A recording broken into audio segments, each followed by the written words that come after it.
4 years, 4 very, very long years were we stuck with Relic 9 being the highest tier of vertical progression that we could achieve for any given character. With the introduction of the anniversary update, with the bringing in of Colosseum, we saw a new additional level of vertical progression that we haven't seen. Thank you, Relic Delta, and all of the things that you've brought to this game. Relic 10 arrived. I'm here to tell you that Relic 10 is not going to be the precipice, the pinnacle of our power. Certainly not, no. And I think that Relic 11 is probably coming a lot sooner than you think. Let's talk about it. Welcome back to the game, ladies and gentlemen. Let me quickly grab that energy because yes, after 7.5 years, I do have the impulse to constantly click things that have got red buttons on them, like the store. Everybody loves free stuff. Let me have some free stuff. Cool. Now, amazing. So I'm talking about Relic 10. At the moment, I have one Relic 10 from the guild. This was a mandated Relic 10. It's not really who I would have chosen to put it on, but guild says do stuff, therefore scribbly bald-headed man does stuff. And I also happen to have another R10 that was at the bequest of my wonderful community. That is right, I have an R10 Wampa with garbage mods, because the tribe demanded it to be so, and I'm a man of my word. So we raised good money for the Movember Foundation, therefore the tribe says, go and R10 your Wampa, and we just do that. Now, Relic 10 came with the introduction of Colosseum. How did we get it? We got it through certain rewards, right? From the leaderboards, every day we are getting ourselves 500 of a brand new currency, the error currency. We use this error currency inside of the error shipments. Ask yourself this question. Ask yourself this question. In the error shipments, we can see we've got coaxial servo motors and some light speed tokens. So why didn't, for example, we just get like these as rewards for, you know, however long you play in Colosseum or something like that, right? Like the end of the era, you get a reward. Maybe it gives you a full 20 or whatever it happens to be. Why is it that we're given currency?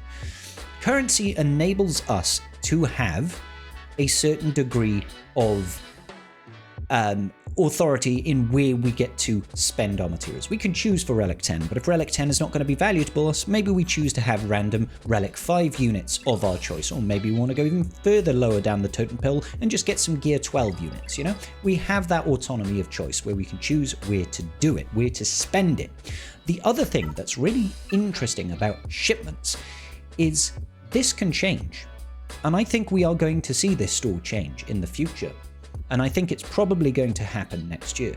And I'm not just talking completely out of my bum here.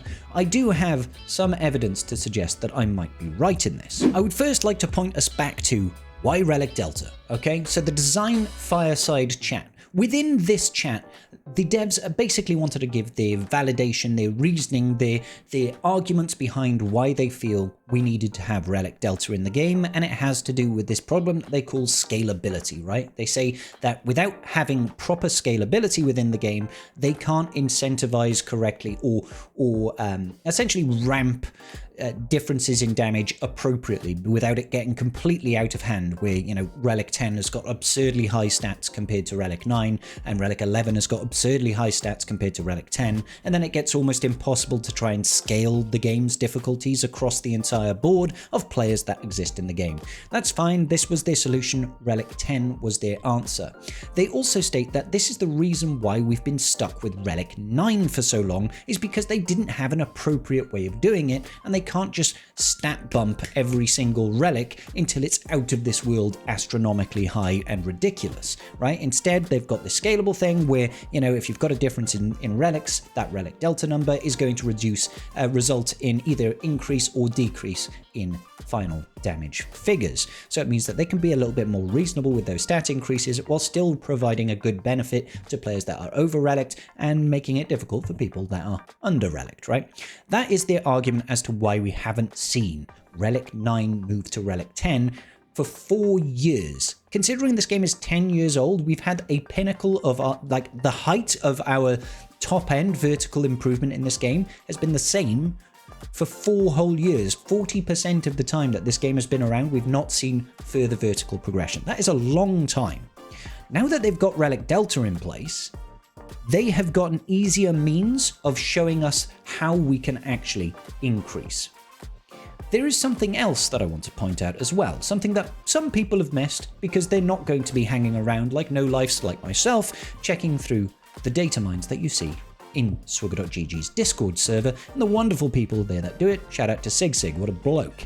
Now, within the Swigger Discord server, they have a section that is dedicated to data mining game assets, and that's how we get to see things like this, you know? We get to see the assets before they come into the game. These are various packs that I think that they've put in. This is obviously to do with the Colosseum, and these were all data mined before the game mode was in. You know, they're using this as their, you know, the new journey guide unit is coming out. Let's put a cowl on them. Don't know how they managed to make that fit on top of Maul, but that's neither here nor there. You're seeing all the ability icons for the various abilities of the bosses that we face in Colosseum, all that sort of good business. And I'd like to reiterate that this stuff was data mined before Colosseum was live. See all the heads, all this good business, all these placeholders. I mean, look over here, we got a Space Kitten. When are we getting Space Kitty? Justice for Space Kitty in the game, please.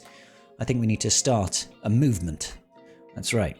Okay, so I'm getting to it, don't worry. And here we go, we've got some more concept art for the Colosseum. I think that probably gets featured somewhere in the game. There's some interesting stuff though. There is some interesting stuff. We've got the era currency, the era level currency. We've got various icons around the 10-year anniversary, all the smorgasbord, all the 50,000 different materials that we got for leveling our units. And then we've got various chests and, you know, packs, wonderful packs that we can pay money for to gain additional era levels. And finally, ladies and gentlemen, when we get down, we see this icon here. Now, as we know, this icon right here, our wonderful icon for coaxial server motors, the material that we need in order to hit Relic 10. However, also within that data mine, you will notice we have this icon here, right next to the coaxial server motors. We have got this icon here, which is exactly the same style of material as we see for the coaxial server motors. I guarantee it with like a 30% accuracy, because we like to keep things reasonable here. I guarantee it, this is going to be a Relic 11 material. We're going to see this come to the game. This is going to be our requirement. We're going to need 20 of these to go to Relic 11, okay? It's already in the game. It just doesn't feature anywhere just yet. Not yet. So we are definitely going to see this come sooner rather than later. Now, don't get me wrong. I will say before we get completely out of hand on this whole Relic 10 situation that yes, what we are seeing in the data mines are just data mines. They are by no means a confirmation from CG that this is coming to the game. However, I think if we use our critical brains and discuss it and think about how this has been rolled out, I would imagine that it is pretty clear that's where they're headed, right? They don't have to have that limit of how do we even introduce Relic 10 anymore? The Relic Delta situation has solved this scalability issue, so they can introduce Relic 10. This store here, I imagine, will get updated every 6 months, every 12 months, something like that. And instead of serving coaxial server motors, we will see the price on this drop, bottom out. I reckon like literally a tenth of the cost. This is going to go down to like 600 error currency for 10 instead of 7,000. And in its place, we will have a new material, whatever this gubbins is over here, whatever this thing is, you know? We will have this item over here. This one is going to replace coaxial server motors as the new featured item within this store, I reckon.